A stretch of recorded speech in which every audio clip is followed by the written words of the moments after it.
Elle est aujourd'hui la seule école de formation pour les officiers de l'armée de terre et de la gendarmerie en Côte d'Ivoire. L'école des forces armées de Zambakro, située à 14 km de Yamoussoukro sur l'axe qui mène à la ville de Saint-Fra, est un véritable outil d'intégration nationale et sous-régionale. Le colonel Jean-Hubert Wassena en est le chef de corps depuis le 7 février 2017. Je suis le 5e chef de corps ivoirien sur le site actuel de l'école des forces armées.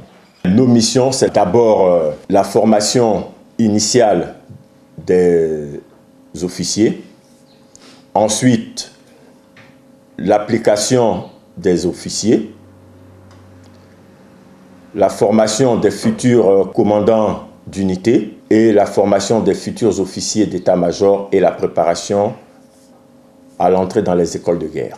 Par ailleurs, l'on enregistre des réformes dont le fil directeur reste la modernisation et l'actualisation de la formation. La réforme passe par la nécessaire adaptation de la formation de ces élèves officiers et officiers stagiaires pour répondre aux défis du XXIe siècle, de moderniser les moyens et les méthodes pédagogiques, mise en place d'ordinateurs, de kits pédagogiques, de bibliothèques, de matériel de sport, mais aussi d'actualiser la formation dans les domaines techniques et tactiques.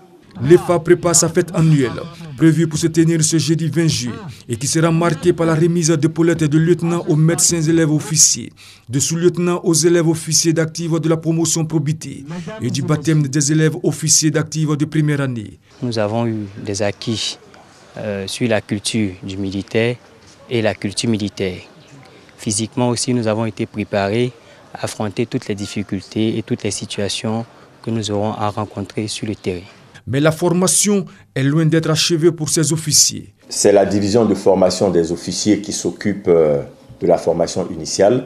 La formation dure 2 ans.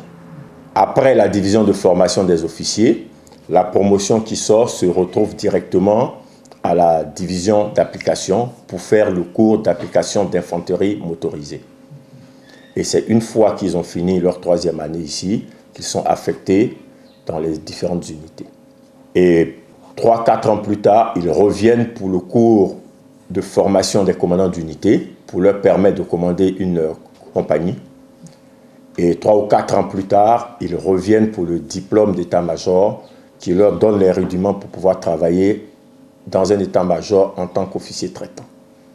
Pour faire acte de candidature, il existe 2 types de recrutement. Le recrutement direct et le recrutement semi-direct.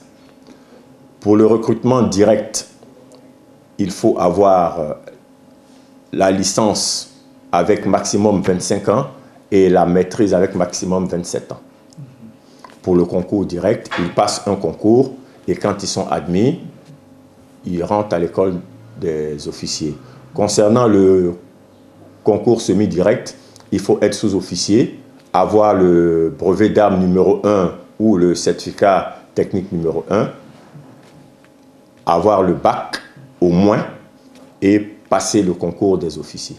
Mais quelles sont les perspectives de l'école des forces armées de Zambakro? C'est l'augmentation de nos capacités d'accueil afin d'être en mesure pour le cours capitaine et le diplôme d'état-major de pouvoir réaliser 2 stages par an et surtout l'augmentation de nos moyens pédagogiques et nos moyens de mobilité afin d'assurer une formation adéquate et efficiente à nos élèves officiers et à nos officiers. Une ressource humaine en encadrement motivé, une infrastructure en état et entretenue, un équipement et un renforcement des moyens pédagogiques en cours sont entre autres les atouts de l'EFA de Zambakro.